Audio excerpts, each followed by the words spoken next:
Я заметил, да, что не так с гелями для душа.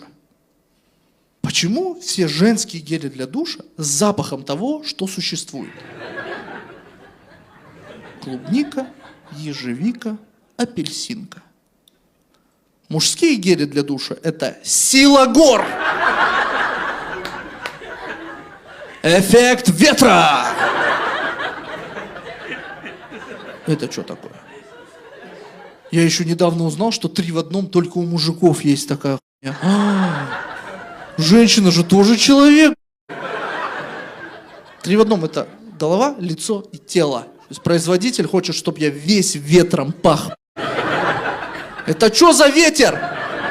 Он откуда дует? Вы мне скажите вообще, этот ветер ваш. А шампуни женские, да? Тоже для ломких волос, для безжизненных волос, для суицидально настроенных волос. Мужские шампуни от перхоти. Перхоти. Что мужик себе не купит для безжизненных волос, правильно? Он возьмет шампунь такой. Мои волосы не такие. У меня осталось 5 волосинок 1997 года. И они какие жизненные.